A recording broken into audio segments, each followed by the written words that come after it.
నమస్కారం. జీవితపు చివరి రోజుల్లో తమ పని తాము చేసుకోలేక అన్ని మంచం మీదే జరగాల్సి వస్తే అంతకు మించిన నరకం మరొకటుండదు. వృద్ధాప్యంలో తుంటికీలు విరిగితే ఒకప్పుడు జీవితకాలం అంతా మంచానికే పరిమితం అవ్వాల్సి వచ్చేది. అయితే కీలు మార్పిడి సర్జరీలు బాగా అభివృద్ధి చెందాక విరిగిన తుంటికీలును ఇవాళ చక్కగా సరిచేయగలుగుతున్నారు. వృద్ధులకు వరం లాంటి తుంటికీలు మార్పిడి గురించిన సమగ్ర సమాచారంతో మీ ముందుకొస్తోంది నేటి సుఖీభవ. వృద్ధాప్యంలో పొరపాటునో ప్రమాదవశాత్తుగానో కింద పడితే ముందుగా విరిగేది తుంటి ఎముకే. ఒకప్పుడైతే విరిగిన తుంటికీలుకు ఎలాంటి చికిత్స ఉండేది కాదు. తుంటి ఎముక విరగ్గానే బామ్మగారైనా తాతగారైనా మంచం పట్టేవారు. కాలకృత్యాలు మొదలుకుని అన్నపానీయాల వరకు అన్ని మంచం మీదే జరగాల్సి వచ్చేది. దీంతో కదలికలు లేక క్రమేపీ మరణానికి చేరువయ్యేవాళ్ళు. ఇది ఒకప్పటి పరిస్థితి. అయితే కృత్రిమ కీళ్లు అందుబాటులోకి వచ్చాక విరిగిన తుంటికీలును చక్కగా మార్పిడి చేయగలుగుతున్నారు. తుంటికీలు మార్పిడి ఆపరేషన్తో వృద్ధాప్యంలో చక్కటి జీవనం గడపడానికి సాధ్యమవుతోంది. కృత్రిమ తుంటికీలు మార్పిడి సర్జరీ గురించిన పూర్తి వివరాల్ని ఇప్పుడు తెలుసుకుందాం.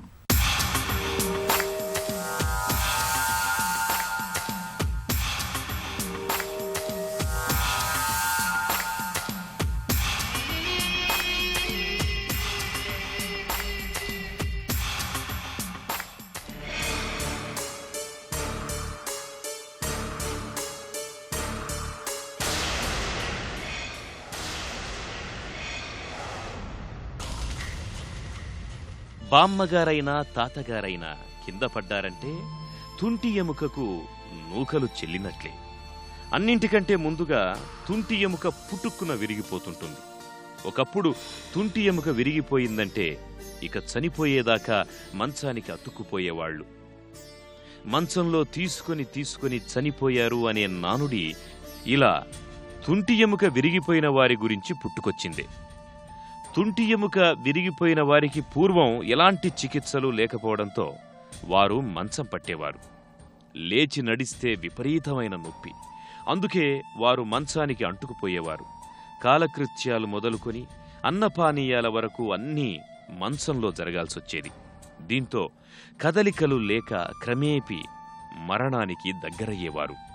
అసలు ఈ తుంటి ఎముక సమస్య కేవలం పెద్ద వయసు వారిలోనే ఎందుకు కనిపిస్తోంది? తుంటి ఎముక పెద్ద వయసులో విరగడం అనేది సర్వసాధారణం. యూజువల్గా 65-70 ఇయర్స్ దాటిన తర్వాత ఈ తుంటి ఎముక విరగడం జరుగుతుంది. దానికి కారణాలు ఏంటంటే యూజువల్గా ఆస్టియోపోరోసిస్ అంటే బోన్స్లో ఉన్న కాల్షియం తగ్గిపోవడం వల్ల ఎముకలు పలచబడి విరగడం జరుగుతుంది. బట్ కొంతమంది ఏమంటారంటే ఈ వయసులో కాగ్నిజెన్స్ అంటే కరెక్ట్గా నడిచే శక్తి కూడా తగ్గిపోయి వాళ్ళు స్టంబుల్ అవుతారన్నమాట. అంటే కొంచెం అలా కాలు జారినట్టు పడిపోతారు. ఆ పడిపోవటం వల్ల ఫ్రాక్చర్ అవుతుందని ఒక సిద్ధాంతం. బట్ ముఖ్యంగా మనం చూసుకుంటే పెద్ద వయసులో బోన్స్లో కాల్షియం తగ్గడం వల్ల అంటే ఆస్టియోపోరోసిస్ ఉండటం వల్ల ఈ ఫ్రాక్చర్లు జరుగుతాయి. అందుకనే ఆడవాళ్ళలో ఎక్కువగా జరుగుతాయి ఈ ఫ్రాక్చర్స్. ఎందుకంటే ఆడవాళ్ళలో ఈ హార్మోన్స్ ఉండకపోవటం వల్ల ఈస్ట్రోజన్స్ ఆస్టియోపోరోసిస్ అంటే బోన్ పలచబడటం ఇంకా ఎక్కువగా ఉంటుంది. కాబట్టి ఆడవాళ్ళలో ఈ తుంటి ఎముక విరగడం ఇంకా ఎక్కువగా ఉంటుంది. తుంటి నొప్పి రావడానికి గల కారణాలు ముఖ్యంగా మనం చూసినట్టయితే, ఒకటి అరుగుదల వల్ల వచ్చే నొప్పి. మోకాళ్ళ నొప్పితో పోలిస్తే తుంటి జాయింట్ అరిగిపోవటం అనేది అంత సాధారణం కాదు. వయసు రీత్యా అరిగిపోవటం అనేది చాలా తక్కువగా జరుగుతూ ఉంటుంది. వేరే కారణాల మూలంగా తుంటి జాయింట్ అరిగిపోవటం అనేది కానీ చూసినట్టయితే ముఖ్యంగా మనం చూడాల్సింది avascular necrosis of the hip. అంటే ఈ గిన్నె బంతి జాయింట్ అంటారు. This is called ball and socket joint. ఎప్పుడైతే ఈ బంతి ఈ గిన్నెలో తిరుగుతూ ఉంటుందో నొప్పి లేకుండా మన మూమెంట్స్ అన్నీ ఉంటాయి.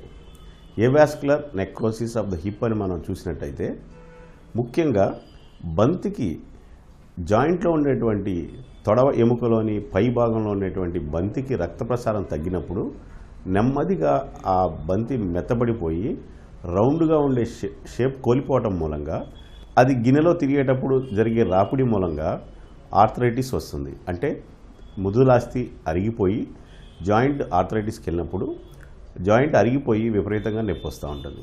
ఈ కండిషన్ని చాలా సాధారణంగా 2 తొంటిల్లో ఒకటేసారి చూస్తూ ఉంటాం. ఎప్పుడైనా మనం గమనించినట్లయితే ఒక యంగ్ పర్సనాలిటీ ఉన్నట్టుండిగా గజ్జల్లో నొప్పి వచ్చినట్టుగా ఫీల్ అవ్వటం కానీ, నడిచేటప్పుడు కుంటినట్టుగా నడవటం కానీ, సాధారణంగా చూసినట్టయితే నడువు నొప్పి అని దాన్ని మనం నెగ్లెక్ట్ చేస్తూ ఉంటాం. లేదా ఈ గజ్జల్లో వచ్చే నొప్పి చాలాసార్లు మోకాలు నొప్పిగా మనకు కనపడుతూ ఉంటుంది. దాన్నే మనం రిఫర్డ్ పెయిన్ అంటాం. అంటే వ్యాధి ఒక చాట ఉంటే దానివల్ల వచ్చే ఫలితం ఇంకో చాట కనపడుతూ ఉంటుంది. అందువల్ల చాలామంది మోకాలు అరిగిపోయిందని ఆలోచిస్తారు తప్పితే తొంటి జాయింట్లో ప్రాబ్లం ఉందని ఆలోచించరు.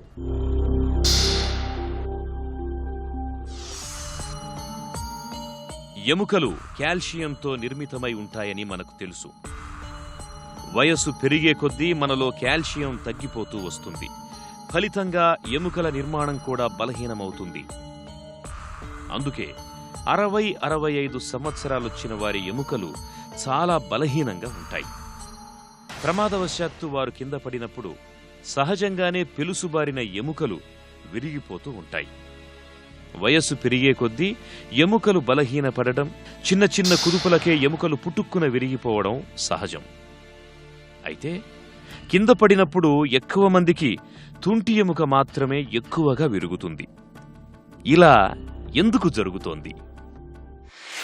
సిమ్టమ్స్ ఎలా ఉంటాయని చూసినట్లయితే ముఖ్యంగా ఫస్ట్ నొప్పి రాకుండా కుంటిగా, అంటే లింప్ అంటాం. లింప్ అంటే నడిచేటప్పుడు ఒక మనిషి ఒక పక్కకు ఒరిగి నొప్పి ఉన్నట్టుగా కనిపించడాన్ని దాన్ని లింప్ అంటాం.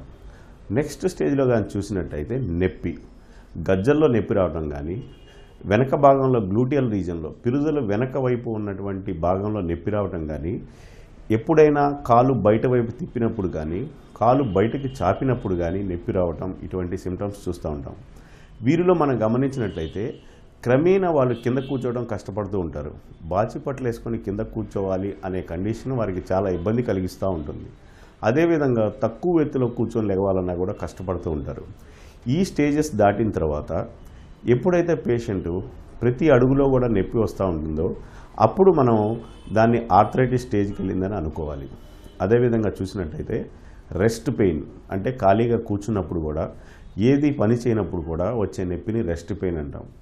ఈ avascular necrosis of the hip of the femur, అంటే ఈ బంతి మెత్తబడిపోవటంలో వచ్చే ముఖ్య లక్షణంగానే మనం గమనించినట్టే రాత్రి నిద్రలో విపరీతంగా నొప్పి రావటం, పడుకున్నప్పుడు సడన్గా నొప్పి మూలంగా మనకి మెలకువ రావటం, ఇవన్నీ చూసినప్పుడు ఒక్కొక్క స్టేజ్ నుంచి ఒక స్టేజ్కి మారుతున్నట్టు మనకి అర్థమవుతూ ఉంటుంది. ఈ కండిషన్కి గల కారణాలు కానీ మనం చూసినట్టయితే సైంటిఫిక్గా ఇప్పటివరకు పర్టికులర్ కారణం మూలంగా వస్తుంది అని చెప్పడానికి మన దగ్గర నిజమైన ఆధారాలు ఏం లేవు. తుంటి ఎముక విరిగినప్పుడు అది ఎంత మేరకు దెబ్బతిందన్న విషయాన్ని నిర్ధారించుకునేందుకు ఎక్స్రే మొదలుకొని ఎంఆర్ఐ వరకు పరీక్షలు చేయాల్సి వస్తుంది. తుంటి కీలు విరిగిన తీవ్రతను బట్టి పాక్షిక కీలు మార్పిడి చేయాలా, పూర్తి కీలు మార్పిడి చేయాలా అన్న దానిపై డాక్టర్లు ఒక నిర్ణయానికి వస్తారు. తుంటి కీలు మార్పిడి గురించిన మరిన్ని వివరాలను ఇప్పుడు తెలుసుకుందాం.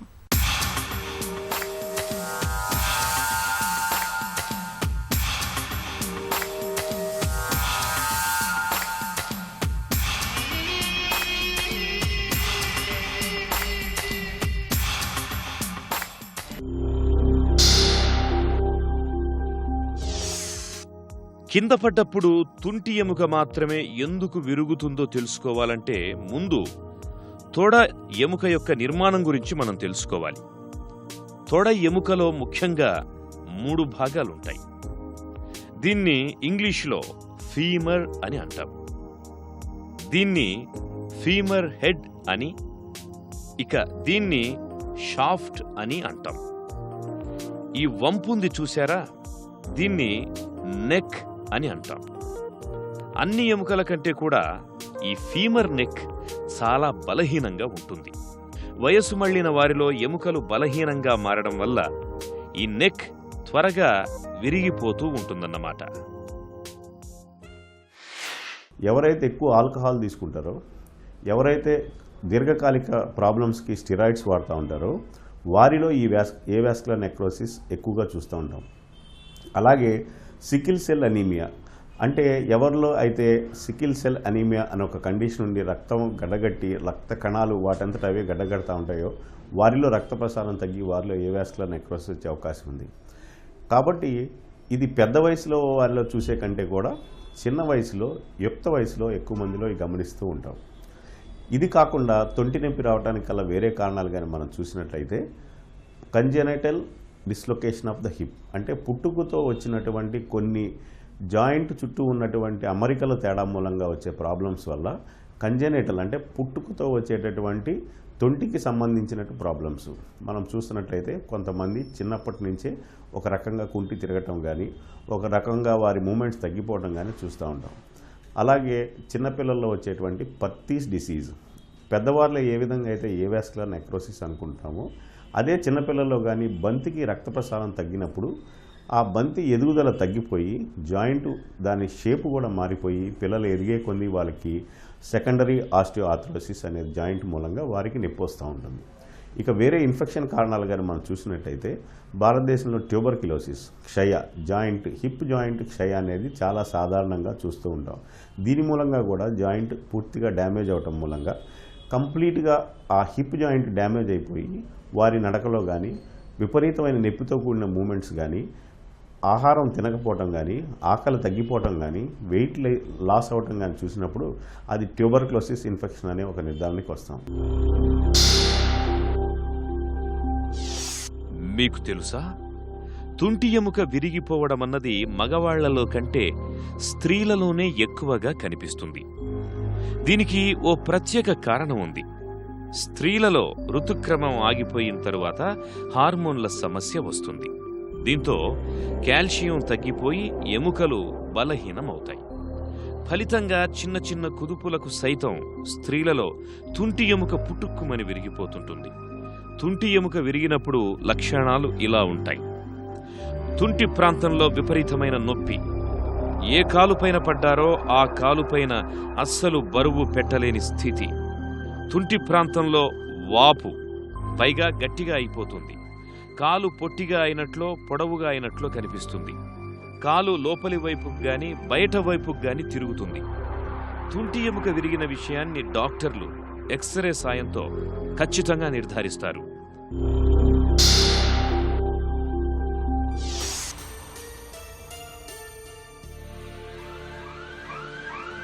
తుంటి ఎముక విరగడం నిజానికి ప్రమాదకరమైన సమస్య. చికిత్స ఉన్నప్పటికీ ఇతర సమస్యలు ఇందులో చాలా ఉంటాయి. తాత్కాలికంగా మీ కాలును ట్రాక్షన్పై ఉంచి నొప్పిని తగ్గిస్తారు. ఇందుకోసం చాలా రోజుల పాటు మంచంపై పడుకొని ఉండాల్సి వస్తుంది.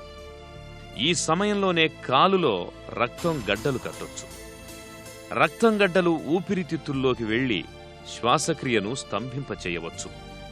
ఎక్కువ కాలం మంచంపై పడుకొని ఉండడం వల్ల శరీరంపై కురుపులు రావచ్చు, న్యూమోనియా కూడా రావచ్చు. ఈ దుష్ఫలితాలు రాకుండా డాక్టర్లు జాగ్రత్తలు తీసుకుంటారు. ఎప్పుడైతే వాళ్ళు పెయిన్ అని మన దగ్గర నొప్పి అని వచ్చినప్పుడు వారిని చాలా జాగ్రత్తగా మనం ఒక డాక్టర్గా ఎగ్జామినేషన్ చాలా ఇంపార్టెంట్గా చూసుకోవాలి. ఎందుకంటే ఎర్లీ స్టేజెస్లో మనం చూసినట్లయితే ఒకవేళ ఎక్స్రే తీసినా కూడా చాలా సాధారణంగా ఉంటాయి. ఎటువంటి కంప్లైంట్స్ కనపడకుండా 2 ఎక్స్రేస్ నార్మల్గా ఉన్నట్లు కనపడుతూ ఉంటాయి. అలాంటప్పుడే మనం చాలా జాగ్రత్త వహించి వాటి యొక్క సిమ్టమ్స్ ఎనాలిసిస్ చేసుకొని వీరికి డయాగ్నోస్ చేయాలన్నప్పుడు మస్ట్ అండ్ షుడ్గా ఎంఆర్ఐ స్కాన్ తీయాలి. ఎంఆర్ఐ స్కాన్ చాలా ఎర్లీ స్టేజ్లోనే ఈ avascular necrosis of the hip అనేదాన్ని కనుక్కుంటుంది. ఎప్పుడైతే ఎంఆర్ఐ స్కాన్ తీసినప్పుడు ఎక్స్రేలో కూడా మనం కనిపెట్టలేనటువంటి సూక్ష్మమైనటువంటి మార్పులు ఎంఆర్ఐలో స్కాన్ చూసినప్పుడు అది స్టేజ్ 1లో ఉందా, స్టేజ్ 2లో ఉందా, స్టేజ్ 3 ఉందా, స్టేజ్ 4. ఎప్పుడైతే స్టేజ్ 1, స్టేజ్ 2లో ఉన్నప్పుడు పేషెంట్స్కి మనం అయితే కొన్ని జాగ్రత్తలు చెప్పినట్టయితే వారు నొప్పి లేకుండా జీవనం కలిపే విధానం ఉంటుంది. ఎప్పుడైతే బోన్ ఫ్రాక్చర్స్ అయిపోయి మైక్రో ఫ్రాక్చర్స్ అంటే బంతి మెత్తబడిపోయి షేప్ అవుట్ అవుతున్నప్పుడు మనం చేయదగ్గ ట్రీట్మెంట్స్ చూసినట్టయితే ముందుగా కోర్ డీకంప్రెషన్ అంటాం. కోర్ డీకంప్రెషన్ అంటే ఎప్పుడైతే ఏవాస్కులర్ నెక్రోసిస్ వస్తుందో బోన్ లోపల ప్రెషర్స్ పెరిగి చాలా పెయిన్ఫుల్గా ఉంటుంది. ఆ ప్రెషర్ని రిలీవ్ చేయడానికి కోర్ డీకంప్రెషన్ అంటాం. అంటే బయట నుంచి ఒక డ్రిల్తో ఎప్పుడైతే ఒక మంచి హోల్ కానీ ఫీమర్లో నుంచి మనం పైకి కానీ పంపించి బంతిని కానీ ఫ్రీ చేయగలిగితే లోపల ఉన్న ప్రెషర్ తగ్గటం మూలంగా ఈ కోర్ డీకంప్రెషన్ మూలంగా కొంతకాలం పాటు ఉపశమనం వచ్చే అవకాశం ఉంది. కానీ కంప్లీట్గా శాశ్వతమైన ట్రీట్మెంట్ ఏవాస్కులర్ నెక్రోసిస్కి చూసినట్లయితే joint replacement is the only solution. ఈ పేషెంట్స్ ఎవరైతే జాయింట్ రీప్లేస్మెంట్ స్టేజ్కి వస్తారో most of them will be in the bilateral, అంటే రెండు పక్కల తొంట్లు అరిగిపోయి ఒక్కొక్క తొంటి ఒక్కొక్క స్టేజ్లో ఉంటుంది. కాబట్టి వారిలో ఏ తొంటి అయితే ఎక్కువగా నొప్పి కలిగిస్తుందో ఆ తొంటిని ఫస్ట్ సెలెక్ట్ చేసుకొని వారికి హిప్ రీప్లేస్మెంట్ చేయగలిగినట్లయితే వారి జీవనం చాలా ఈజీగా ఉంటుంది. ముఖ్యంగా యంగ్ పీపుల్లో రావటం మూలంగా వారికి సంసారిక జీవితానికి కూడా చాలా ఇబ్బందులు పడే అవకాశం ఉంది. రెండవది, పిల్లలు కలిగే టైంలో కూడా ఈ హిప్ జాయింట్స్ కానీ సరిగ్గా లేనప్పుడు చాలా ఇబ్బందులు పడుతూ ఉంటారు. కాబట్టి ఈ ట్రీట్మెంట్ చేసుకున్నట్లయితే ఎవరైతే ఈ నొప్పుల మూలంగా బాధపడుతున్నారో, ఎవరైతే ఈ జాయింట్ రీప్లేస్మెంట్ స్టేజ్లో వచ్చారో వారికి తప్పకుండా ఆపరేషన్ చేయటం మూలంగా వాళ్ళు చక్కగా రికవరీ అవుతారు. తుంటికీలు మార్పిడి చేయించుకున్న తర్వాత త్వరగా కోలుకునేందుకు ఏం చేయాలి? జీవనశైలి, అలవాట్లు, ఇతరత్రా విషయాల్లో ఎలాంటి జాగ్రత్తలు తీసుకోవాలి? కీలు మార్పిడి తర్వాత మునుపటిలాగే అన్ని పనులు చేసుకోవచ్చా? మొదలైన వివరాల గురించి ఇప్పుడు తెలుసుకుందాం.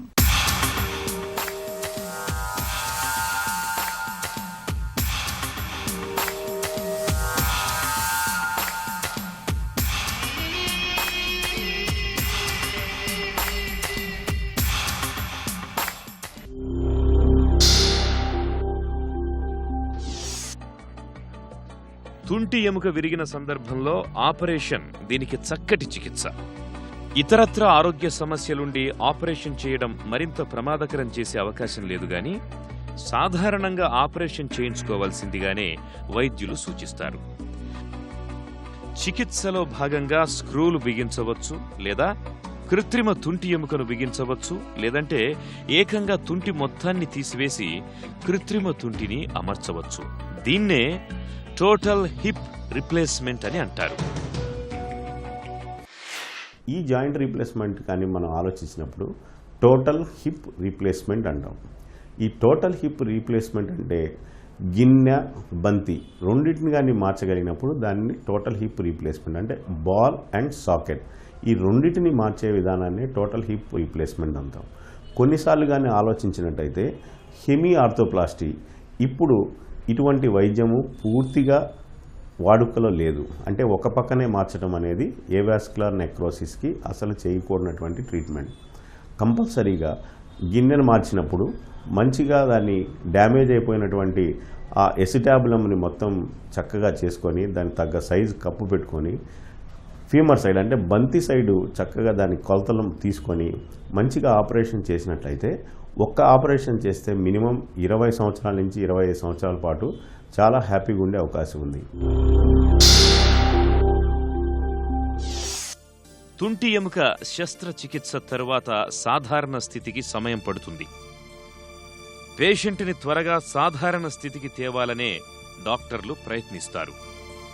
డాక్టర్ల సూచనలు పాటిస్తూ ఓపిక వహిస్తే పేషెంట్లు మళ్లీ మామూలుగా త్వరగానే కోలుకొని వారి వారి పనులు చేసుకోగలుగుతారు. ఇప్పుడు వచ్చిన ఆధునిక పద్ధతులు కానీ చూసినట్టయితే హిప్ రీప్లేస్మెంట్ అంటే ఎక్కువగా కోతలు లేకుండా డైరెక్ట్ హిప్ అప్రోచ్, అంటే పేషెంట్కి ఇవాళ ఆపరేషన్ చేస్తే రేపటి నుంచి నడిచే విధంగా వచ్చినటువంటి ఈ టెక్నాలజీ కానీ మనం చూసినట్లయితే ఆపరేషన్ చేసే విధానంలో చాలా మార్పులు వచ్చాయి. మినిమల్ ఇన్వేసివ్, తక్కువ కోతలో చేసేటువంటి హిప్ రీప్లేస్మెంట్. రెండో విధంగా చూసినట్లయితే మెటీరియల్స్లో వచ్చినటువంటి మార్పులు, అంటే ఆక్సీనియం కానీ, నెక్స్ట్ చూసినట్లయితే సిరామిక్, అంటే మీరు వాడే కప్పులో వాడే ప్లాస్టిక్ని కానీ మనం చూసినట్లయితే కుషన్ లాగా ఉండే ప్లాస్టిక్ని మనం చూసినట్లయితే కంప్లీట్గా పాలిథిలిన్ వాడాలా, వైటమిన్ ఈతో కూడినటువంటి పాలిథిలిన్ వాడాలా అనేది చూసినట్లయితే చాలా ఎక్కువ రోజుల పాటు ఈ పాలిథిన్ అరగకుండా ఉండే విధంగా వైటమిన్ ఈ పాలీ ఇప్పుడు వాడుతున్నాం. అలాగే హైలీ క్రాస్ లింక్డ్ పాలీ, అంటే పాలీస్లో లోపల వాడే ప్లాస్టిక్లో వచ్చినటువంటి అధునాతన మ్యానుఫ్యాక్చర్ విధానం మూలంగా ఈ హిప్ రీప్లేస్మెంట్ ఒక్కసారి చేసినట్లయితే ఇట్ లాస్ట్ ఫర్ లైఫ్ అంటారు. అదేవిధంగా బంతికి చేసే మెటీరియల్ కానీ మనం చూసినట్లయితే కోబాల్ట్ క్రోమ్తో వాడుకోవాలా, ఆక్సీనియం వాడుకోవాలా, లేకపోతే సిరామిక్ వాడుకోవాలా. ఈ సిరామిక్ వాడినప్పుడు దాని మీద ఉండే ఫ్రిక్షన్ తక్కువ ఉండడం మూలంగా ఈ జాయింట్ ఎక్కువ రోజులు మన్నే విధంగా నడుస్తూ ఉంటుంది. సో సిరామిక్ ఆన్ సిరామికా లేకపోతే సిరామిక్ అండ్ పాలియా, ఈ విధంగా మనం చూసుకున్నట్టయితే చాలా పర్మిటేషన్స్ అండ్ కాంబినేషన్స్ వాడి ఆ పేషెంట్కి ఏ విధంగా సరిపోతుందో డిసైడ్ చేసుకొని మనం చేయటం మూలంగా ఈ ఆపరేషన్ సక్సెస్ఫుల్గా నడుస్తూ ఉంటుంది. అసలు తుంటి ఎముక విరగకుండా ఉండాలంటే అందుకు మార్గం ఉందా అన్న ప్రశ్న రావడం సహజం. అందుకు ఎన్నో మార్గాలున్నాయి. నడిచేటప్పుడు జాగ్రత్తగా నడవాలి. పాదాలకు మంచి చెప్పులు లేదా బూట్లను వేసుకోవాలి. ఇంట్లో ఎక్కడా జారి పడిపోవడానికి ఆస్కారం లేకుండా చూసుకోవాలి. పెరిగే వయసుతో కాల్షియం తగ్గిపోతుంది కాబట్టి డాక్టర్ సలహాతో కాల్షియం ఎక్కువగా ఉన్న ఆహారం తీసుకోవడం వంటి చర్యల ద్వారా ఎముకల గట్టిదనాన్ని కాపాడుకోవచ్చు. సాధ్యమైనంత వరకు బరువైన పనులు చేయకపోవడమే మంచిది. చూపు సరిగ్గా లేనప్పుడు వెంటనే కంటి వైద్యుణ్ణి సంప్రదించి తగిన చికిత్స తీసుకోవాలి. ఈ జాగ్రత్తలు వృద్ధాప్యంలో తుంటి ఎముక విరగడాన్ని చాలా వరకు నివారిస్తాయి. దెబ్బతిన్న తుంటి కీలును బాగు చేయడానికి ఇవాళ కీలు మార్పిడి సర్జరీ ఎంతగానో ఉపయుక్తంగా ఉంటోంది. తుంటి కీలు దెబ్బతిందని తెలిసినప్పుడు ఆలస్యం చేయకుండా వెంటనే హిప్ రీప్లేస్మెంట్ సర్జరీ చేయించుకుంటే వృద్ధాప్యంలో ఎలాంటి ఇబ్బందులు లేకుండా హాయిగా జీవనం గడపొచ్చు. తిరిగి రేపటి సుఖీభవలో కలుసుకుందాం. సుఖీభవ కార్యక్రమానికి సంబంధించిన మీ విలువైన సూచనలు, సలహాల్ని వెంటనే మాకు రాయండి. మా చిరునామా Sukhibhava, ETV, Ramoji film city, Hyderabad 501512 లేదా sukhibhava@etv.co.in కు ఈమెయిల్ చేయండి.